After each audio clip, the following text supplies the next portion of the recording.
Mary Health kasi ay isang tahanan para sa mga kabataang naririto. No, MHC stands for Mary's Home, School, and Community. So dito, karamihan sa kanila ay mga kabataan o katutubong mangyan. Dito, unti-unti nilang nakikita, nakikilala ang kanilang sarili at napapagyaman din ang relasyon sa pang-araw-araw nilang interaction sa bawat isa.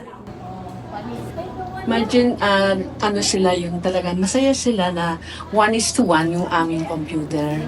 And you can imagine, sa ibang schools, they will never have yung ganong one-to-one correspondence ng computer. Mas na-inspire po ako na mag-aral po ng agriculture.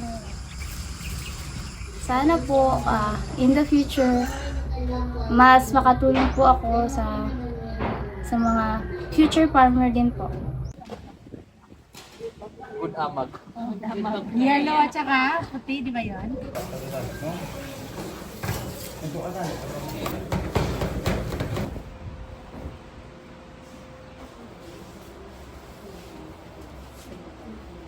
I'm Bobby Francis A. De La Rosa, one of the trainer of Mary Hall Corporation School, Mindoro Incorporated.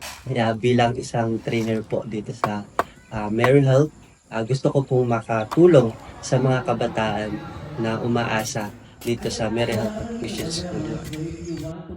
Ang routine po ng mga students namin is from 7:20, that is the first bell for the morning assembly. And after po ng prayer, we also have the good day talk in order po to inspire the students.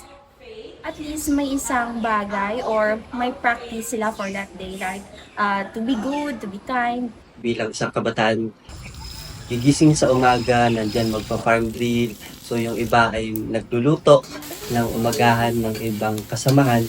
And pagkatapos nun, nagtuturo na kung sino man yung merong turo ngayon tulad na lang ng agricultural crops production and C2 na kung saan syempre unang-una dapat ay yung methodology ng ating pagtuturo para at least ay alam natin kung ano yung pagkakasunod-sunod.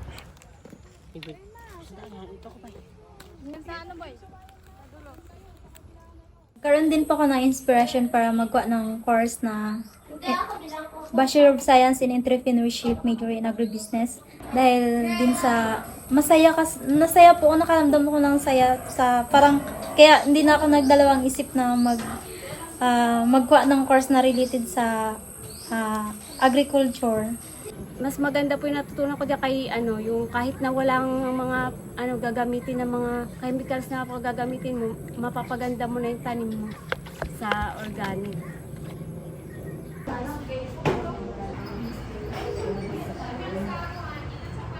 Sa housekeeping po, yung ginagawa po namin, pinapractice po namin yung bed making at saka po yung mga ginagawa sa hotel, kagaya po ng pag-provide ng housekeeping services, pag-provide ng laundry services, at saka pag-release po. I am Jubilin Buko. I pursued a Bachelor of Science and Electronics Engineering. My learning was greatly enhanced by the school's state-of-the-art and well-maintained facilities, alongside the guidance of the dedicated and supportive faculty and conducive learning environment. Ako po ay isang school registrar, at the same time, isa pong document controller and guidance associate. Nakakatulong po yung trabaho ko sa mga estudyante sa pamamagitan ng pagpaprocess ng mga scholarships na matulungan po sila na mabigyan ng libreng edukasyon and na mabigyan po sila ng education na kung ano po ang dapat sa kanila. I'm Rose Labtabar, graduate po dito sa Mary R. Health Technical Institute for Women, Pampanga sa taon po ng 2024. As of now po, tinanggap po nila ako bilang part po ng accounting staff po nila. To be exact po is cashier po nila dito po sa school na po. Most of our students have been graduated and been deployed, have successfully secured employment in our partner companies where they completed their on-the-job training for 6 to 10 months. Yung school po na to, nag-open po siya ng maraming opportunity, hindi lang po sa akin, pero kasama na rin po yung mga kasamahan ko po sa school po na to. Dito ko pa mas nakilala yung sarili ko at nailabas ko po yung talentong hindi ko nailabas noon. Sana marami pa po kayong mga programa, hindi lang agriculture. Yun, salamat po.